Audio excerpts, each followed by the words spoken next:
દર ઉત્તરાયણમાં એકની એક શિંગદાળિયા તલની ચીક્કી ખાઈને કંટાળ્યા હોય તો મખાનાની અંદર ગોળ નાખી અને આ શાનદાર યુનિક ડિલિશિયસ રેસિપી જો તમે ઘરે બનાવશો ને તો બાળકો માંગીને ખાશે અને બજારમાંથી ચોકલેટ લાવવાની ડિમાન્ડ ક્યારેય પણ નહીં કરે, એટલી ટેસ્ટી આ રેસિપી બનીને તૈયાર થાય છે। તો ચલો રેસિપી બનાવવાનું શરૂ કરીએ।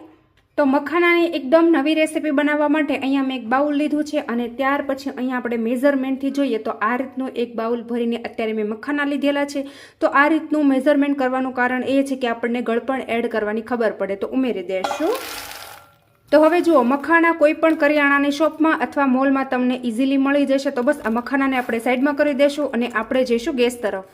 તો હવે જુઓ, સૌથી પહેલાં આ રીતની કાળી લોખંડની કડાઈ આપણે ગેસ ઉપર રાખી દેવાની છે અને ગેસની ફ્લેમ અહીંયા આપણે ચાલુ કરી દીધેલી છે અને મખાનાને આપણે પ્રોપર શેકી લેવાના છે અને ગેસની ફ્લેમ આપણે સ્લો કરી દઈશું કેમ કે કડાઈ ઓલરેડી ગરમ છે। તો મખાના શેકાશે એટલે એકદમ મસ્ત મજાના ક્રન્ચી થઈ જશે।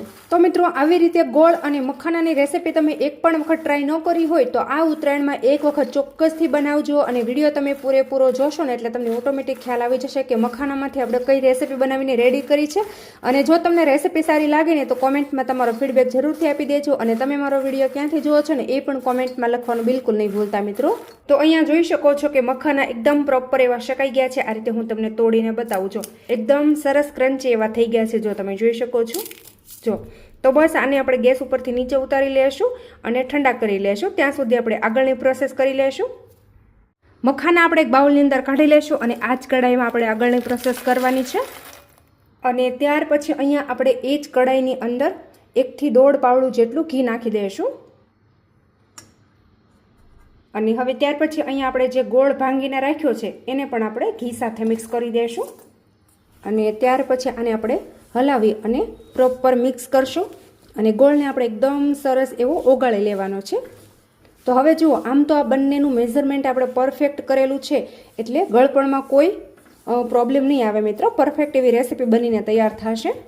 તો હવે જુઓ, આ રીતે આપણે હલાવતું રહેવાનું છે અને ગેસની ફ્લેમ આપણે હાઈ ટુ મીડિયમ એટલે કે વચ્ચે રાખવાની છે અને એકદમ ધીરે ધીરે આપણે ગોળને ઓગાળવાનો રહેશે।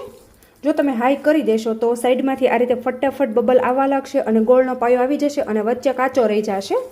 તો અહીંયા તમે જોઈ શકો છો કે ગોળ એકદમ સરસ એવો ઓગળી ગયો છે। હવે આને આપણે સતત ચલાવતા રહેવાનું છે કેમ કે સાઈડમાં જે બબલ્સ આવ્યા છે એને આપણે આ રીતે વચ્ચે લઈ લેશું અને બધી બાજુથી આ રીતે આપણે જો ફેલાવતા જઈશું અને એકદમ સરસ એવો એનો પાયો કરવાનો છે।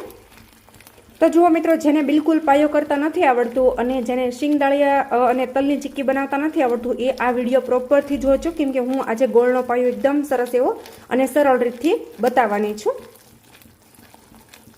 જુઓ, એકદમ મસ્ત મજાનો ગોળનો પુડલો થઈ ગયો છે અને આ રીતે આપણે સતત ચલાવતા રહેવાનું છે। ગેસની ફ્લેમ આપણે એકદમ મીડિયમ કરી દઈશું, મીડિયમ એટલે કે હાવ સ્લો જ કરી દઈશું। તો અહીંયા જો ગોળનો આ રીતે પાયો થઈ જાય ત્યાર પછી અહીંયા આપણે થોડો ગોળ લેશું અને આ રીતે પાણી લેશું।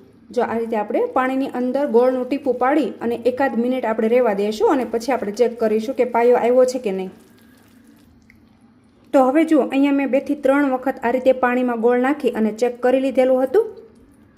તો જો તમે જોઈ શકો છો કે એકદમ ગોળ છે એ કકડો થઈ ગયો છે આ રીતે પાણીમાં ગયા પછી। જો અને જ્યારે આપણે ચેક કરતા હોઈએ ને ત્યારે ગેસની ફ્લેમ સ્લો કરી દેવાની છે અને પાયો જ્યારે આવી જશે ને એટલે ગોળ આ રીતનો જો તમને નોર્મલ એકદમ બ્રાઉન કલરનો હોય એવો દેખાશે। જો એ હવે જુઓ, ત્યાર પછી આપણે ફટાફટ એની અંદર મખાના ઉમેરવાના છે। હવે જરા પણ વાર લગાડીશું તો ગોળ છે કાળો થઈ જશે અને કડવો થઈ જશે। તો મખાના આપણે ઉમેરી દઈશું અને આને આપણે પ્રોપર રીતે મિક્સ કરવાનું છે।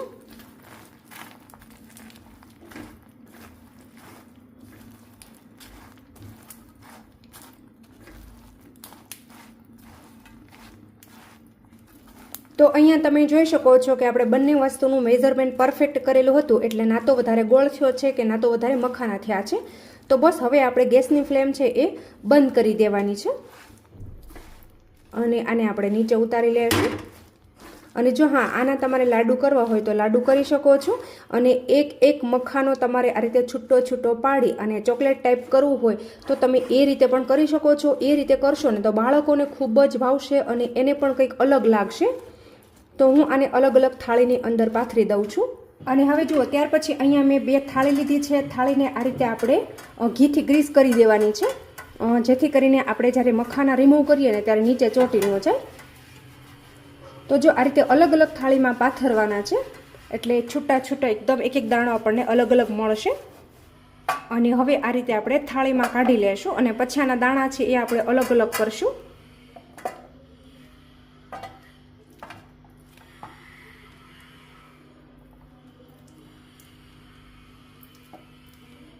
તો બસ હવે આ રીતે જ્યારે ગરમા ગરમ હોય ને ત્યારે એક એક દાણો આપણે આ રીતે છૂટો છૂટો કરી લેશું. જો ઠંડો થઈ જશે ને પછી એકબીજા સાથે ચોંટી જશે અને દાણા છે ને એ અલગ અલગ નહીં થાય, તો આ રીતે આપણે અલગ કરી નાખવાના છે.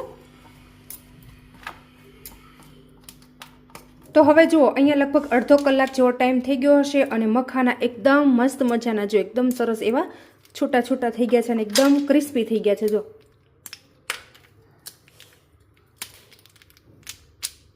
જો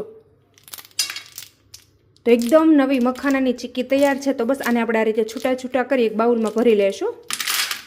તો જુઓ મિત્રો, અહીંયા તમે જોઈ શકો છો કે એકદમ મસ્ત મજાની હેલ્ધી મખાનાની ચીક્કી બની અને તૈયાર થઈ ગઈ છે. તો આ ઉત્તરાયણમાં એક પણ વખત તમે ટ્રાય ન કરી હોય તો ચોક્કસથી ટ્રાય કરી જોજો. બાળકો બહારથી ચોકલેટ ખાવાનું પણ ભૂલી જશે, એટલી બધી ટેસ્ટી આ મખાનાની ચીક્કી બનીને રેડી થાય છે. જો અને વળી બનાવી તો એટલી સરળ છે કે કોઈ પણ આસાનીથી બનાવી શકે છે, કે જેવી રીતે આપણે શિંગદાળિયા તલની ચીક્કી બનાવીને બસ બિલકુલ એ જ રીતે આ ચીક્કી બનાવવાની હોય છે. તો મિત્રો, તમને મારી આજની આ એકદમ નવી રીતે મખાનાની ચીક્કી બનાવવાની રેસીપી કેવી લાગી છે ને એ કોમેન્ટમાં તમારો ફીડબેક જરૂરથી આપી દેજો. અને તમે મારો વિડીયો ક્યાંથી જુઓ છો ને એ પણ કોમેન્ટમાં લખવાનું બિલકુલ નહીં ભૂલતા. અને હજુ સુધી તમે મારી ચેનલ ઉપર નવા હોય તો ચેનલને સબસ્ક્રાઈબ કરી દેજો. Thank you.